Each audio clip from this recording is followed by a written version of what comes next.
3 নিয়ে আসলাম। এখন আমি এই দুধ গোলাটা মানে পুডিংয়ের এই গোলাটা দিয়ে দিচ্ছি ক্যারামেলের উপর। আর আর আমি এই যে এইখানে সব সেট করে এই যে দেখো দিয়ে দিয়েছি, বসিয়ে পানি দিয়ে স্টিলারটা বসিয়ে দিয়েছি।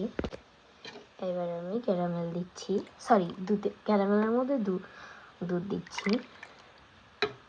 আমি যদিও এই বাটিতে করেই মানে ক্যারামেলটা বানিয়েছি, তো এর কারণে আর কি এই চারদিক দিয়ে একটু কালো কালো হয়ে লেগে গেছে।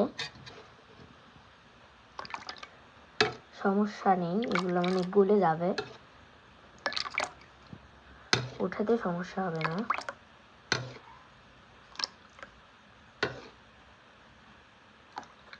আমি ঢেলে দেখা করছি।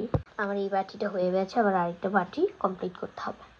তো এর জন্য আমি এই যে এইবার দিয়ে দিচ্ছি, বিসমিল্লাহ দিয়ে দিয়েছি। এবার ঢেকে দিব।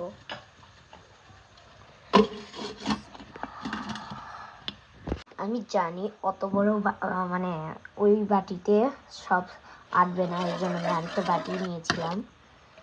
তো আমি এই বাটিটাতে ডিম ভালোই পড়েছে, মানে নিচতলা থেকে, তো ওই জন্য আমি এই বাটিতে ঢেলে নিচ্ছি।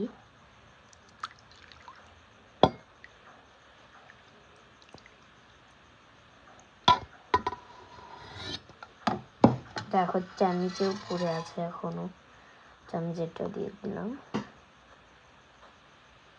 এই ক্যারামেল কিন্তু শক্ত না হওয়া পর্যন্ত তোমরা কেউ ভুলেও দুধটা দিবে না। তো এখন হওয়ার পরে দেখা করছি। দেখো বন্ধুরা, পুডিংটা আমার কত সুন্দর হয়েছে, অনেকটাই সফট। এটা এবার আমার ফ্রিজ করতে হবে। দেখো জাস্ট একবার, আরেকটা দেখাচ্ছি। এই তো দেখো আরেকটা এখানে হচ্ছে, ধোয়ার জন্য দেখাই যাচ্ছে না। তো আমি কিছুক্ষণ পর আবার এটা হওয়ার পরে তোমাদের সাথে দেখা করছি। এটা হতে তা আমার 45 মিনিটের মতো লাগছে। আমি দ্বিতীয় নম্বর পুডিংটা দেখার জন্য কি অবস্থা। ই বাবা, এখনো তো হয়নি।